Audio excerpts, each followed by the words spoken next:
துன்பம் வரும் வேளையிலே சிரிங்க என்று சொல்லி வச்சார் வள்ளுவர் சரிங்க. துன்பம் வரும் வேளையிலே சிரிங்க என்று சொல்லி வச்சார் வள்ளுவர் சரிங்க.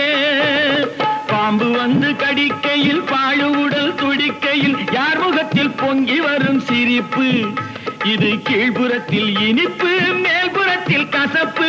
பட்டினத்தார் கையில் உள்ள கரும்பு.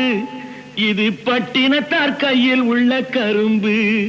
நான் சிரிக்கிறேன் சிரிக்கிறேன் சிரிப்பு வல்லே. நான் அழுகிறேன் அழுகிறேன் அழுகே வல்லே.